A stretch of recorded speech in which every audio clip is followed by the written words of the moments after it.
Okay, everybody, it's time for us to get started. Now that the shins are here, we're ready to get started. The younger shins. Well, okay, we're going to be in chapter 6, and I was just checking where we ended because I forgot to move my little marker. But I think what I'm remembering is that we read the first part of chapter 6, or at least I alluded to it, but we didn't really dig into the first of chapter 6. We did finish chapter 5. So let me just locate us for those of you who missed or don't remember. The ark has been taken by the Philistines in a city called Ashdod, and there was a battle. It was captured, and then they took it and put it into their own god's temple, Dagon. And Dagon shows up the next day on the ground. It's an idol, of course, that's been shaped to look like whatever their god looks like. And when they show up the next day and go into the temple, he's face down on the ground. And this happens 2 days in a row, but the second day, no hands, no head. And then all these diseases start happening, and they freak out in Ashdod, and they send him to Ekron. And the same thing happens there, so they send him on again to another place. Actually, it's somewhere besides Ekron first. Anyway, Gath, and then it's to Ekron. And every time more disease and stuff happens. So they're like, we've got to get rid of this thing.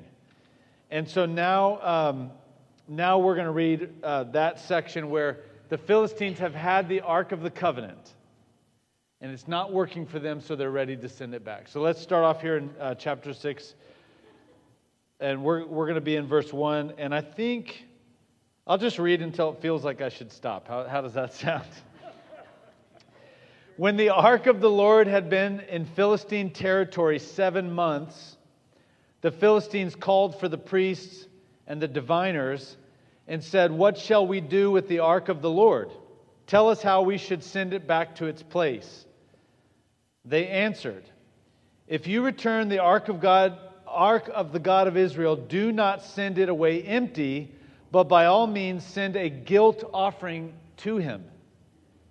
Then you will be healed, and you will know why his hand has not been lifted from you." The Philistines asked, "What guilt offering should we send to him?"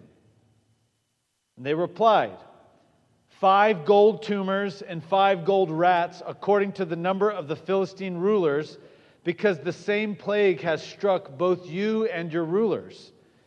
Make models of the tumors and of the rats that are destroying the country, and pay honor to Israel's God.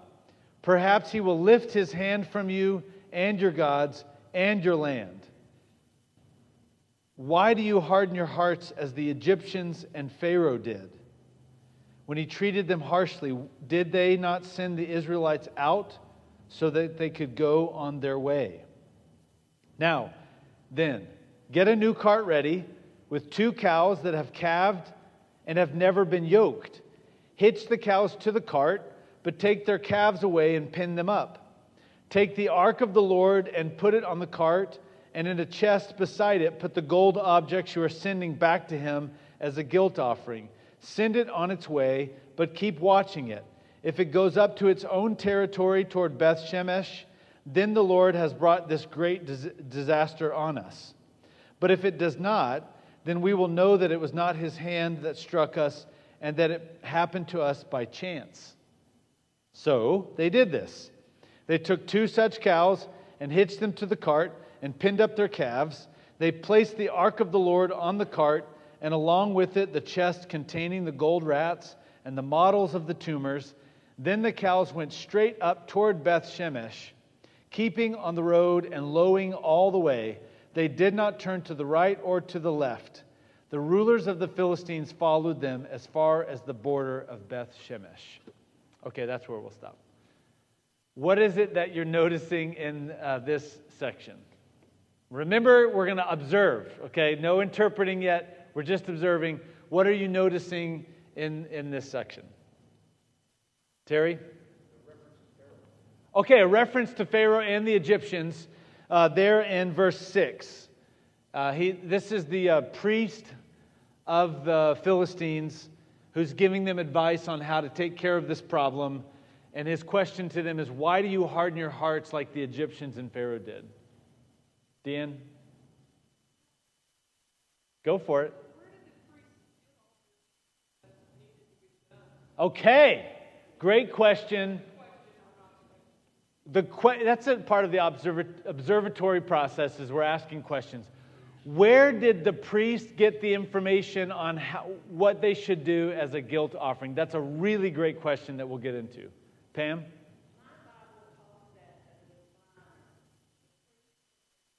Okay, a diviner. Okay. We'll get to a little bit of an explanation as to why they call it a diviner, but that's thank you for bringing that. And that's in your text. It says that. And mine just said priest, didn't it? Yeah. And oh, mine did say diviner. Okay. Priest and diviner. Okay. And what else? What else are you observing? The guilt offerings were made of gold, but they represented the things that had gone wrong with them in Philistine. Okay. Okay, so let's just break that into a couple of observations. First, there's a guilt offering they're told they need to give a guilt offering. We'll dig into that in a minute. And the guilt offering, they said, needs to be the very plagues that they were plagued with, and that is tumors and rats. Picture exactly what you're thinking, okay? Tumors and rats, and they're made of gold. So we'll talk a little bit about what that may look like. Okay. And these are to be sent in a box back to the people with the ark. Okay, what else are you noticing? Okay. That's all you want to say about it? You want to go deeper? Okay. I'll make it into an observation for you. This feels like superstition. What gives them what's the authority by which they're doing this? And like I guess this is a little bit of what your question too, Deanne. Where does the prescription come from? What is it that makes them think this is what they should do? Okay. What else? The cows are innocent. Oh, they've never been yoked. Okay. What an interesting way to say that, Ruth. Okay. The cows have never been yoked. So let's just give a little bit of description of what we're seeing here in this issue of the cows. It's two cows. They didn't say bulls. They said cows. When I was growing up in the city, we were having a conversation about this. I'm a city guy. We were talking about it earlier over here with David and Bo. When someone said cow, I was like, yeah, is it a male or female? Okay, and then I got smart. A cow is a female, for those of you who did not know the answer to that question. So there's a cow, there's two cows, and they've never been yoked, but what have they done? They have calved. And what did they do with the calves? They've put them in a pen. And then they send these cows off being yoked to go off lowing. Now, if I had not worked on a ranch in college up in Wyoming for a whole summer, I would have no idea what was going on here. We're going to use this as the beginning of our interpretation. John Green, I'm putting you on the spot. Would you like to explain why they made this direction as to the cows who had never been yoked and calved? Do you have an idea of why they would have done that? Okay, you're using a theological... Okay, keep going. All right, sorry.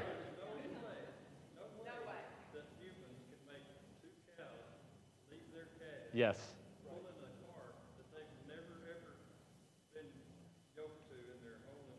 Okay.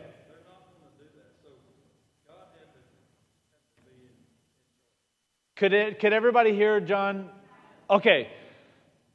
Would you come up here real quickly and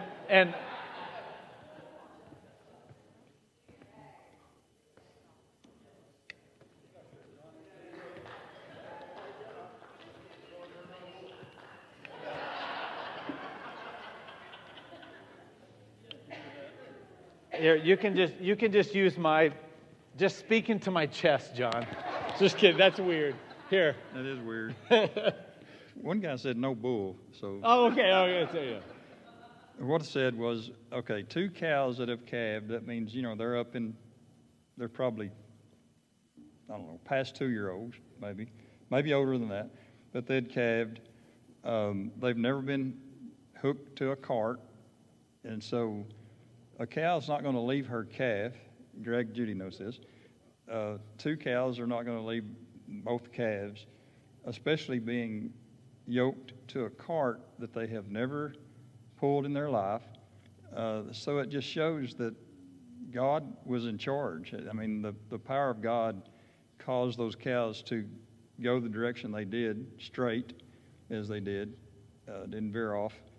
And I think it showed them that he was in charge. I think the people there knew cows don't do that. Yeah. That's my opinion. Yeah. You could preach a sermon on this, right? No, you could. And if they're still nursing, those mamas aren't going to go far because That's right. So when I was in college, I got to work on this ranch up in Wyoming. They had 10,000 head of cattle, and we would do these brandings, okay? And we would have to separate the calves and the cows. And so when you do that, you have a lot of lowing. A lot of cows making noise because they're trying to find their calves. And they will find them after you release the calves, after you've done your work. And they find them like that. But they do not leave near the pen where you have kept the calves. They stay right there lowing, looking for those calves. And so John's spot on with this. This is what Gideon in the book of Judges did when we now call that putting out a fleece. They are saying we're going to give impossible restrictions or impossible ideas of what should happen so that we will know if this is of God or not of God. And one of the most impossible things is that a cow would leave their calves pulling a cart like they've never done before and go away while lowing along the way. It's impossible. Second thing is, we're going to put them on a random road and they're going to find Beth Shemesh. They're going to actually go where they're supposed to go. And what's happening here is, just like Gideon, do you remember the story? God says to him, I want you to go and fight this battle. I want you to take it down to 300 men. And he says, okay, if I'm hearing you correctly, Lord, I'm going to put out a fleece, and all of the ground next to it's going to be wet with dew, but not the fleece. And he wakes up the next day, and that's it. He goes, okay, well, just to be sure, Lord, I'm going to put out a fleece, and I want only the fleece to be wet and nothing on the ground to be wet. And he does it. It's impossible. He's putting out a fleece. Sometimes we do this in our own lives, and I do not think it's a problem. It's only a problem when we do like Gideon and we say, well, I know that was very clear, but let's do it again. These are the moments where we begin to step out of faith. But sometimes it can be helpful for us to say, Lord, I don't know what you're doing. I don't know where you're sending me. I have no idea what to do. So if this happens, then I'm going to know it was you. Now, they're not really trying to figure out if this is the Lord so that they can follow him, are they? They're trying to figure out if this is Yahweh the Lord so that what? The plague would leave them. They want to make sure that this is not coincidence and they're going to have to deal with this for the rest of their lives. They want to make sure that they are getting rid of this plague. And so this is why they've made this prescription. The first prescription, I guess, would be you need a guilt offering. And this is a very normal thing in their day and age. We want to make a sacrifice that says to whichever God it is. Now, in Israel, the command is only worship the Lord your God.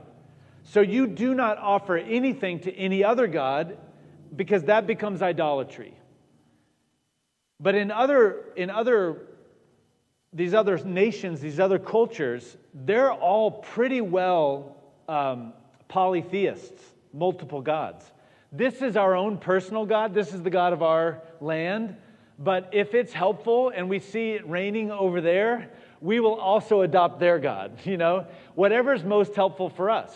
And we look at that and we go, oh, that's so sad. And then we realize sometimes we do that ourselves,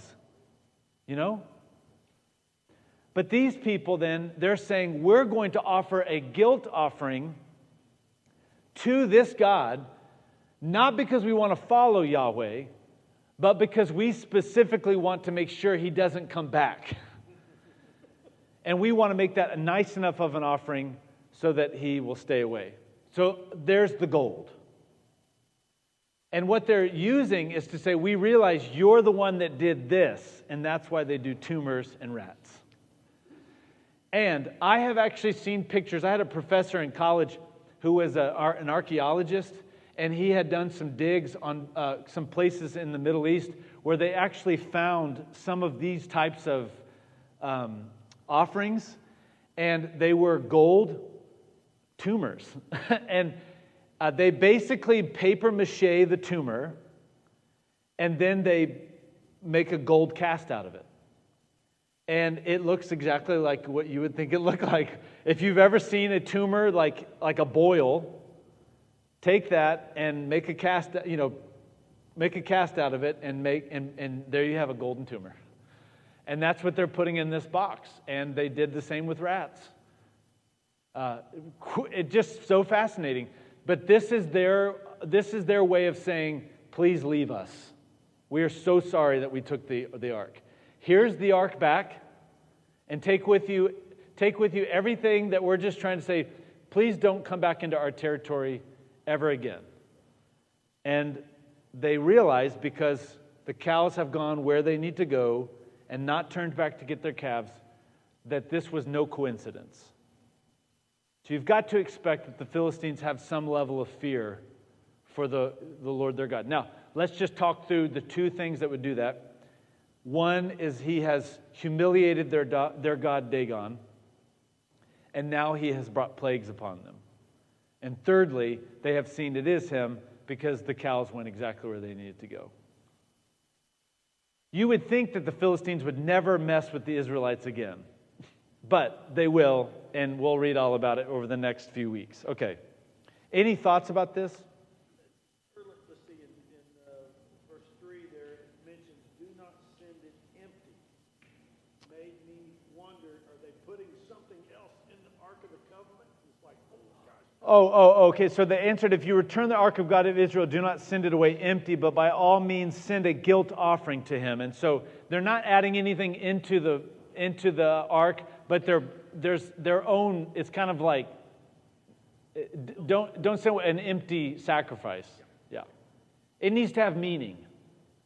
Yeah, is it a sacrifice if it hasn't cost you anything?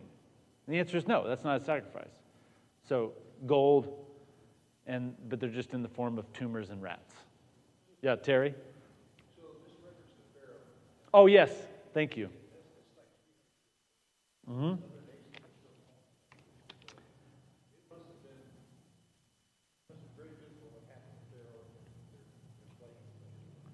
Yeah, so Terry's just bringing up the mention in verse 6 of this Egyptians and Pharaoh. So let's just look at that for a second. Yeah, go ahead, Lauren.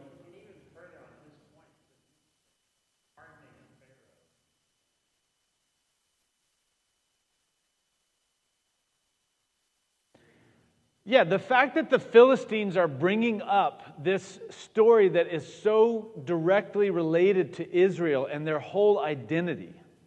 Think about the story of the Exodus in the life of our faith, let alone the life of the faith of Israel. This is their story. Their primary celebration is the Passover, which is the retelling of this story. So they know the story. The Philistines know the story, which helps you understand a couple of things.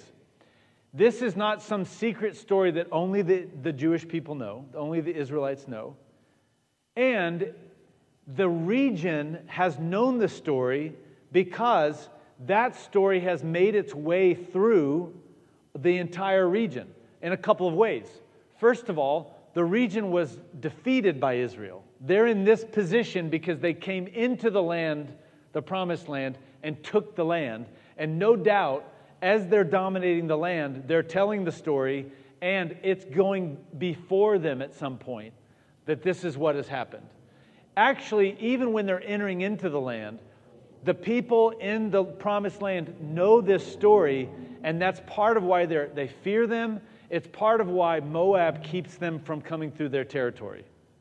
We're kind of afraid of you. Don't come here. So, the Philistines really understand this story, except they seem to get it wrong in thinking that they were treated harshly, so they sent the Israelites so they could go on their way. If you remember, Pharaoh was like, no, never mind, you're not going to leave. But that's been a little bit of retelling the story. Donna, what were you going to say? Use your good, loud nursing voice.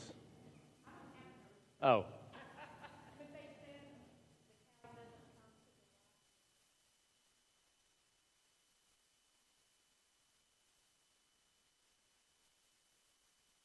For the Philistines? Say that one more time, because I'm not sure I understand what you're saying. Okay, you're going to ask me later. Okay. I want to know what you're saying. All of this to say, it's a really important story for Israel, but it's obviously an important story for all the people around Israel. And these priests and diviners are using this story as a warning. You remember who this God is. Now, we want to think that Yahweh is the sole God of the area where everyone's scared of him but not scared of these other gods. Israel probably had some similar things in their own culture. Do not know who Baal is. Do not know who Asherah is. These people took over this area, blah, blah, blah. They'll tell these stories back and forth. In fact, in our very next section, in the next chapter, we're going to read when Joshua basically says, stop turning to idols and other gods. So even Israel has their own stories about the gods of the nations around them that they've heard and that they've sort of believed. We just don't always see it in the same way as, like, now we're looking at it from the perspective of the Philistines. Does that make sense? Do you want to add anything to it? Terry? Okay. Yes. Yes. That's exactly right. That's a great way to say it. They set up a test, essentially, for the God of Israel, and he, did you say complied? Yeah. He said, yep, it was me. But I don't think he was trying to keep that a secret either, you know? Yeah. So diviners are typically, it's one of the issues that creeps into Israel is that they begin to use diviners. So a priest in the life of Israel is the one who is there to make sacrifices on behalf of the people to God. Okay? A diviner is kind of like a prophet, but they're using magic, sort of, to make sure that they hear from God. If that makes sense.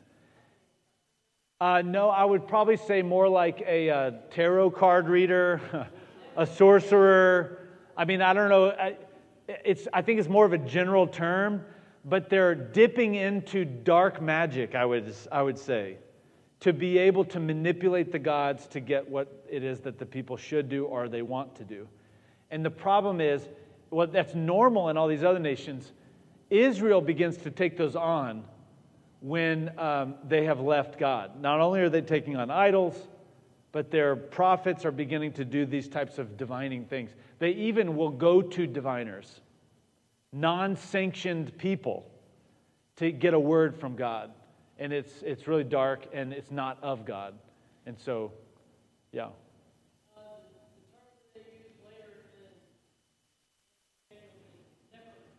A necromancer. Yeah. Necromancer is basically someone who speaks to the dead. Yeah. Well, let's keep moving here so we can finish this section. So now the people of Beth Shemesh, all right, so the cows have gotten there. Now the people of Beth Shemesh, which Beth just means, it's really, in Hebrew it's Beit, which means house. So Beth Shemesh is the house of Shemesh, but it's become a city, okay? Now the people of Beth Shemesh were harvesting their wheat in the valley, and when they looked up and saw the ark, they rejoiced at the sight. The cart came to the field of Joshua at Beth Shemesh, and there it stopped beside a large rock. The people chopped up the wood of the cart and sacrificed the cows. That's where their innocence is a little bit exposed, I guess. Yeah. They sacrificed the cows as burnt offering to the Lord. The Levites took down the ark of the Lord together with the chest containing the gold objects and placed them on the large rock. On that day, the people of Beth Shemesh offered burnt offerings and made sacrifices to the Lord. The 5 rulers of the Philistines saw all of this and then returned that same day to Ekron. These are the gold tumors the Philistines sent as a guilt offering to the Lord, one each for Ashdod, Gaza, Ashkelon, Gath, and Ekron. And the number of the gold rats was according to the number of Philistine towns belonging to the 5 rulers, the fortified towns with their country villages. The large rock on which they set the ark of the Lord is a witness to this day in the field of Joshua of Beth Shemesh. But God struck down some of the men of Beth Shemesh, putting 70 of them to death because they had looked into the ark of the Lord. They didn't watch the movie. The people mourned because of the heavy blow the Lord had dealt them, and the men of Beth Shemesh asked, "Who can stand in the presence of the Lord, this holy God? To whom will the ark go up from here?" Then they sent messengers to the people of Kiriath Jearim, saying, "The Philistines have returned the ark of the Lord. Come down and take it up to your place." So the men of Kiriath Jearim came and took up the ark of the Lord. They took it to Abinadab's house on the hill and consecrated Eleazar his son to guard the ark of the Lord. All right, what are you noticing here?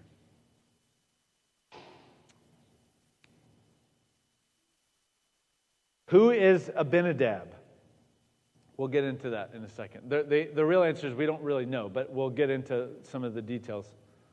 Mine says large stone. Large stone of what? Abel. And mine said Joshua. Or no, mine says in the field of Beth Shemesh. But mine didn't say the large stone of... Mine just said large rock, didn't it? Okay, I have a footnote that says some manuscripts... No, most Hebrew manuscripts say villages as far as Greater Abel. So that would have been a town. Okay, what else? Stephanie?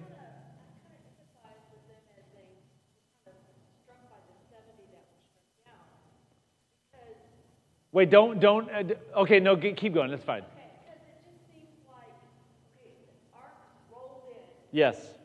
there it is, and they know, was there a crack? Okay, Know that they shouldn't have? that's a very good question. So Stephanie's just bringing up the thing that really does give us a little bit of shock, and that is 70 people die. And the explanation's given, they looked into the ark.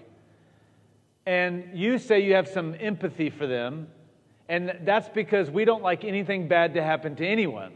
Right, yeah. So I'm going to suggest that probably the empathy you feel is because you think they were innocent. And the question would be, what was it? Did they even know that looking into the ark was a bad thing? And we'll get to that in just a second. Karen?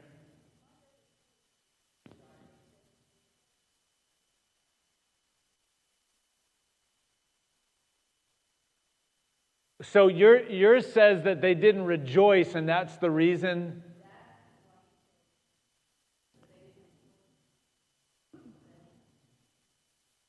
Yeah, that's interesting. That's really fascinating. What version do you have?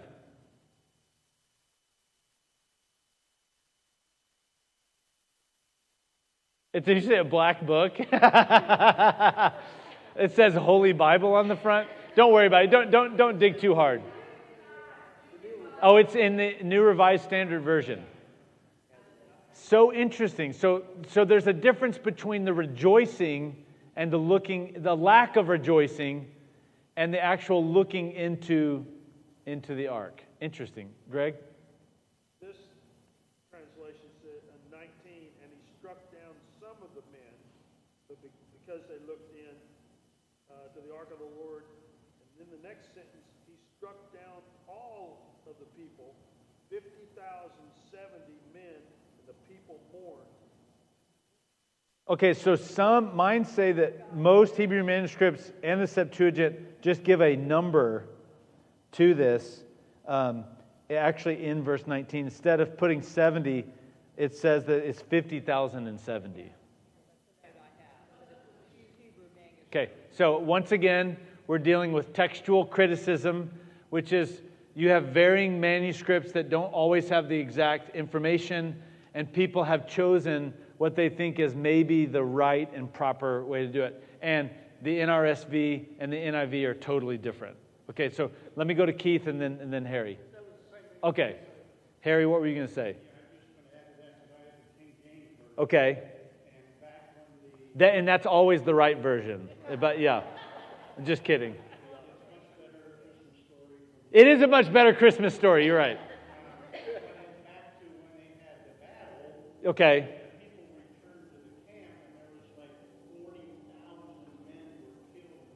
Yes.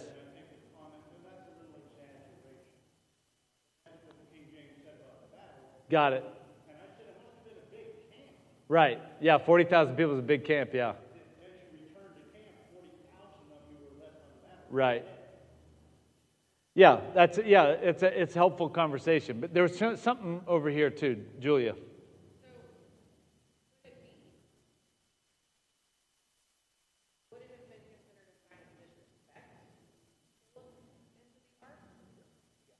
Yeah, so let's dig into this. Yeah, because we're going to run out of time. Let's dig into this. If you're a person of Israel, you have heard a few things all of your life. One of those is the story of the Exodus. The other is the Torah. You have heard it all of your life. You've been around it. It's been told to you over and over and over again. Even if you're a farmer in the field, you have heard the Torah. You know the Torah. This is another thing I love about the Chosen. They're constantly quoting the Torah. And it doesn't matter who they are or where they've been, they know it. There is no way that they were innocently looking into the Ark of the Covenant. There's no way. They know exactly what they're doing. They know exactly what the Ark is. And I would suggest probably, if I was there, it'd be something, the thought was something like, you think the tablets are really in there? You know?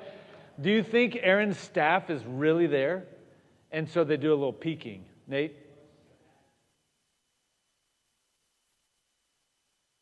Yes.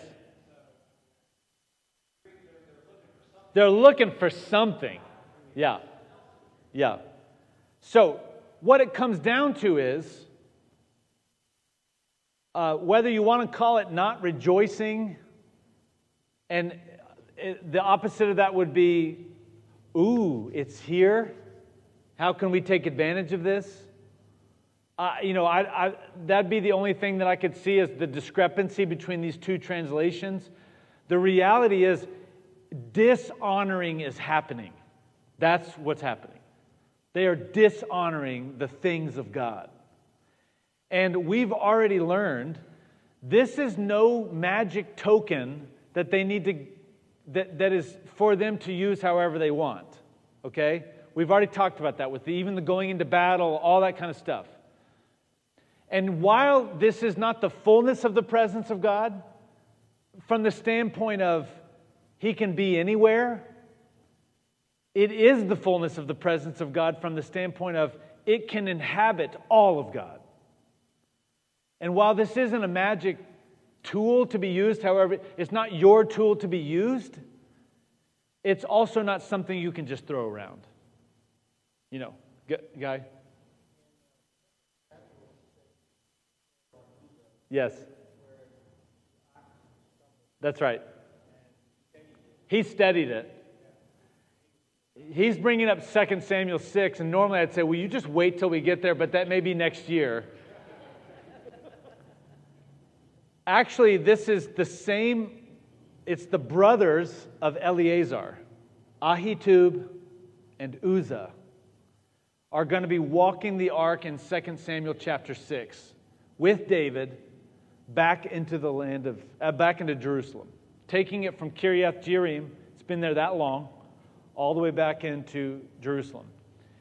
And the cart bumps and the ark stumbles, and Uzzah, it says, steadies it, and he dies.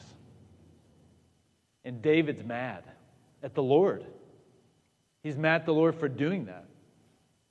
And God says, he doesn't, this is not the quote, but in essence, the interpretation is, what I have called holy is holy. And we're in a very similar situation here. What I have called holy is holy. Do you think that you were told as a kid that you could look in the box? No. Only the high priest of God can even go near it.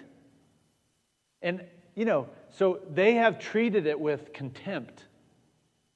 What if you call that not rejoicing, or you just call that you looked into the box, whatever it is, they have dishonored the things of God. And they've been put to death. Hang on a second, Jackie, and then Nate. Yeah, go for it. It says, who could stand in the presence of the Lord, this holy God? Yeah, so their response then is, who then can stand before the Lord? They're nervous now. They're like, oh gosh, we don't want it here. In Beth Shemesh. We do not want it here. That's right, same as the Philistines. How can we live, with this? So they're going to choose to move it on to Kiriath Jearim. Nate, what were you going to say?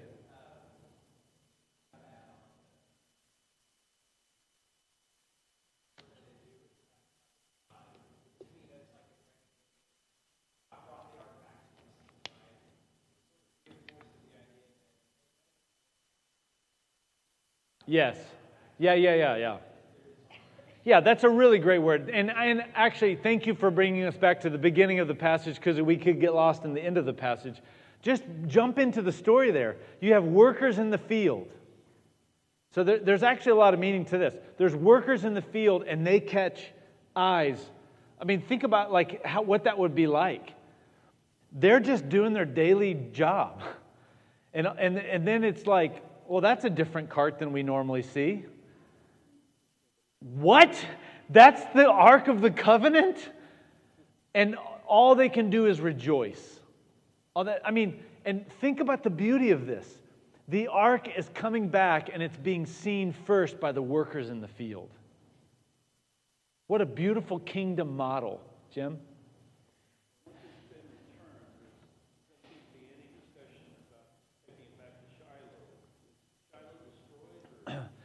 I don't think Shiloh's destroyed. It seems like maybe they're not necessarily committed to keeping it in Shiloh. You're right, though. There is no discussion about bringing it back to Shiloh.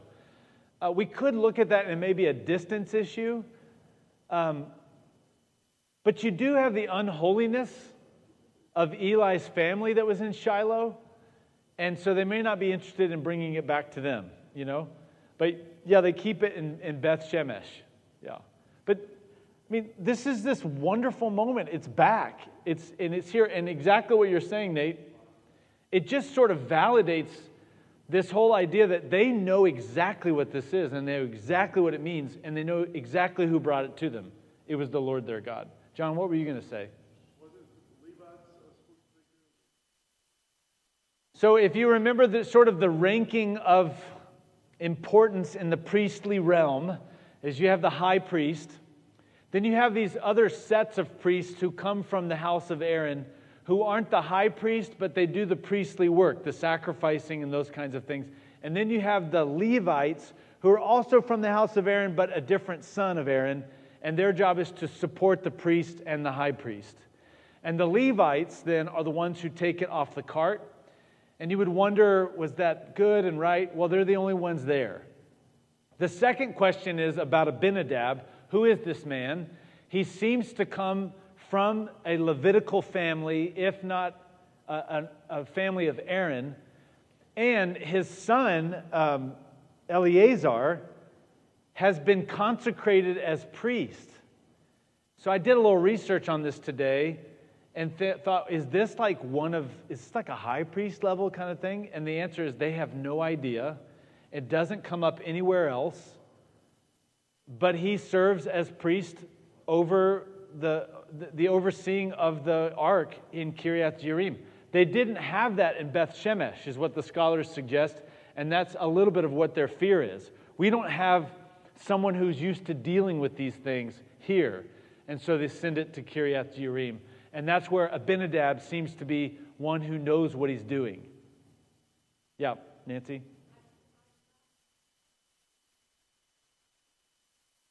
Uh-huh.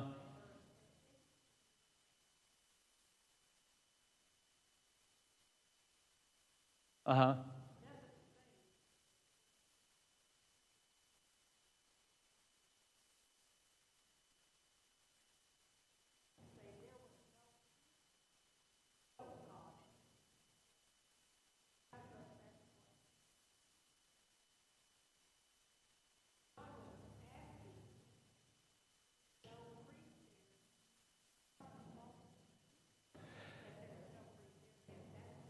Yeah. So this is where we're always struggling with this as we read through, especially the Old Testament, when we see some of God's wrath pour out. And you say, why is he doing this on innocent people?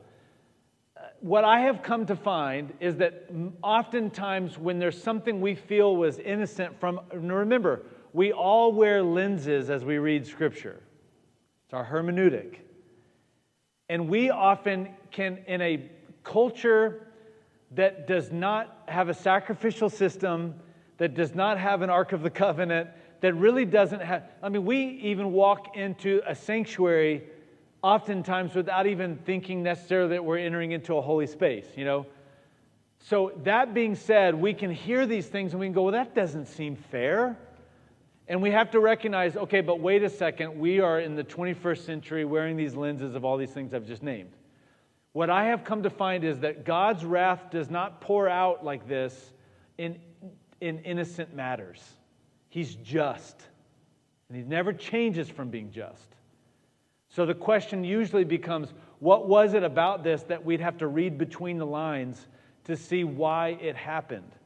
And probably, my only guess is, if there is some sort of wrath that's poured out for no priest being there, I would suggest that probably they were interested in keeping it there without a priest, knowing that they needed to not keep it there.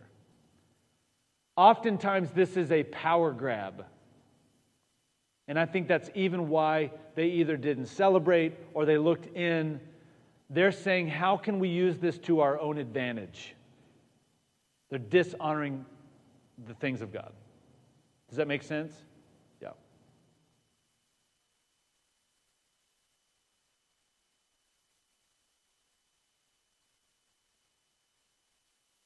Right. Right.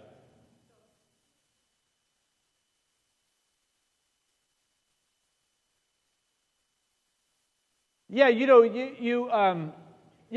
dealing with multiple. You're dealing with many different manuscripts that have been written over time, and many of those manuscripts have been written from the oral tradition. So what they believe is that most of the Old Testament, particularly the Torah, wasn't written until they were in exile. So you'd say, well, it wasn't written. How did they know it? Well, they memorized Scripture like you and I don't memorize Scripture. And they have people who are specifically in charge of making sure that they know exactly what the Torah says so that they can continue it on from generation to generation. The oral tradition is there. It's not actually typically written down until exile because they're like, wait a second, we're spread out. We want to make sure that this is not lost. So let's write it. And then you end up having all of these scribes write all these things. Well, there are differing manuscripts. And so scholars over the years, to get the Bibles that we have had to make some decisions. And they're still arguing about all of those decisions. You know, even to this day, that's what gives many people jobs in their institutions where they work. And it can cause us to have conversations like we are having tonight in a Bible study. So, doesn't mean God didn't have the power, didn't do what he wasn't the author of Scripture, just means sometimes these things happen, yeah. Okay, we better close, 6 o'clock. Say that one more time. Yes, is irreverence.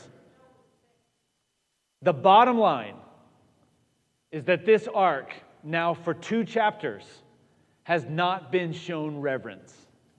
It's been a tool. It's been used. They're profaning not only the name of God, but the presence of God. That's right. That's right. All right, let me pray for us. Oh, we have Israel chicken tonight, okay? So when we went to Israel in Bethlehem, we got to experience this unique way of making chicken, and it was spectacular. And the ladies have made that tonight with some saffron rice. Yes. And baklava. Okay. Yeah, that's what it is, yeah. Okay, well, let me pray. Okay, Lord, we do not want to step in the ways of the people that we've just read about. We want to honor you. We know it's not magic. We know it's not